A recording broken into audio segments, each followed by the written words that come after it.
For the past 10 years at least, if you are an academic, I know something that happens inside your mind. It happens inside my mind endlessly. You watch the evening news and you hear yourself murmuring, or you think to yourself, my goodness, how terrible these arguments are, if they even count as arguments. And this remains a kind of private lament.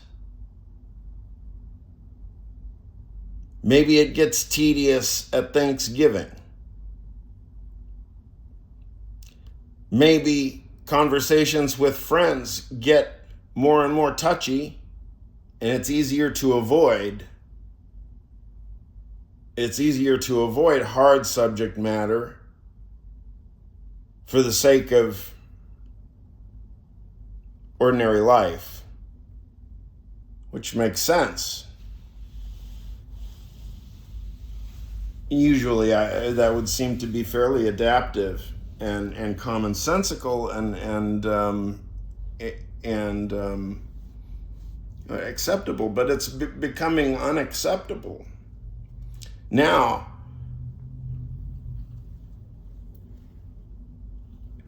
any academic we need to hear, if you think that the arguments are lousy, we need to hear.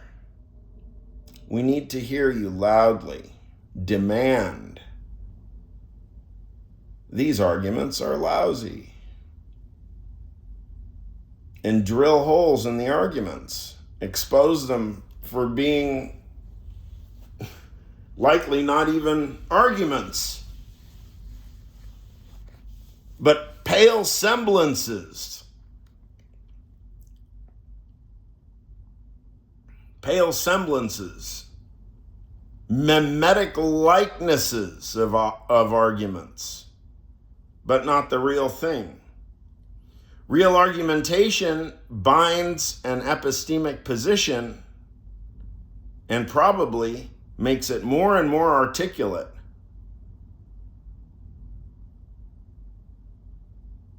Toward what? Truth? Truth.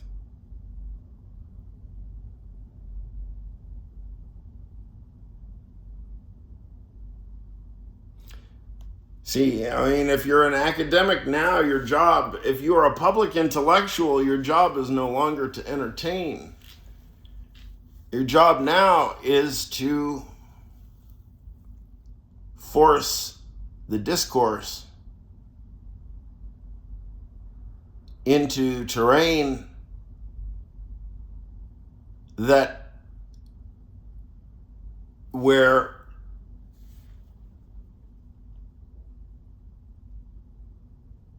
where the terrain itself matches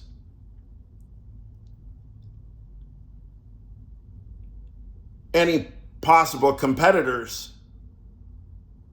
objectively, measurably, so we can see who's full of shit and whose theory can actually be sustained through real interrogation.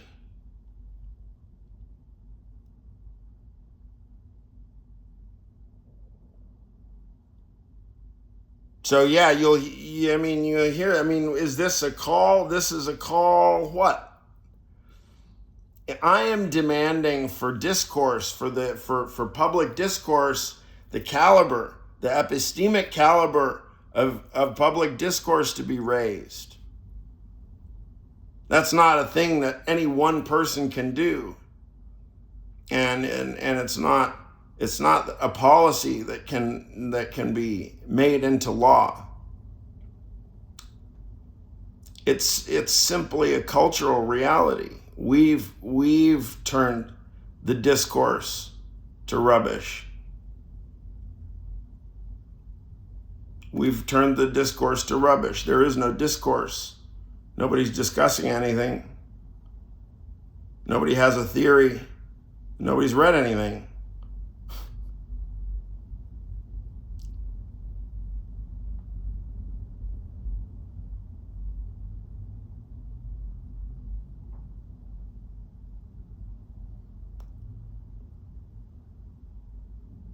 See, so long as coercive power, coercive force, let's say the coercive arm of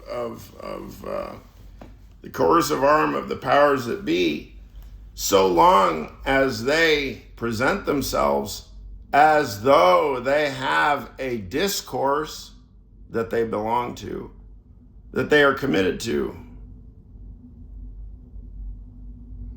If they have values they're committed to, then that means they have sentences they're committed to. What are those sentences? That's the first order of business, is to get whoever the spokespeople are, to get them on record. What is the ideology?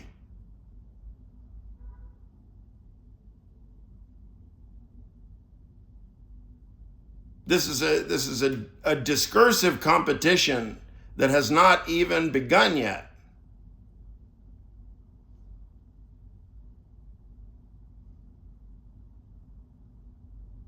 And I suppose perhaps, if everybody just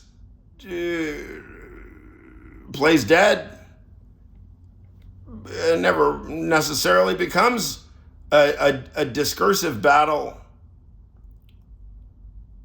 But we're really in the territory. We're in the territory of some real political struggles, folks. Yes, and unless you make the competition discursive competition, and you really unleash,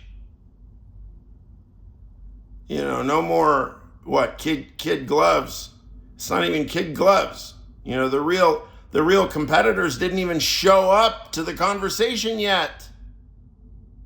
You don't even know who the real thinkers are. That's how asleep our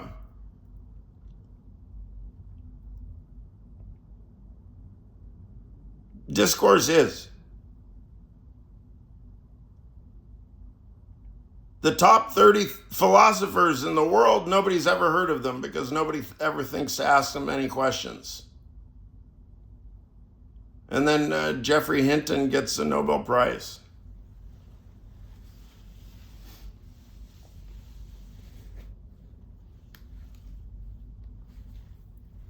And Nick Bostrom is I guess he calls himself a philosopher.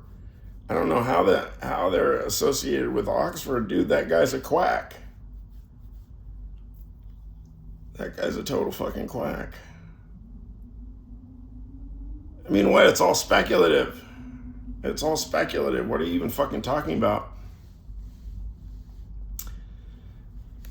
Anyway, logical machinery is better put toward real immediate practical concerns.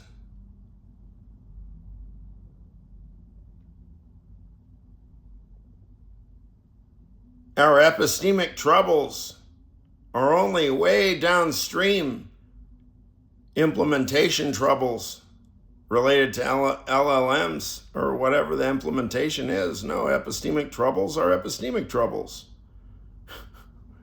Don't look to the LLM. Ask yourself what you believe in. What do you bind yourself to? What do you commit yourself to? Ask yourself that. Your religion, which part? Your spouse? To what limit?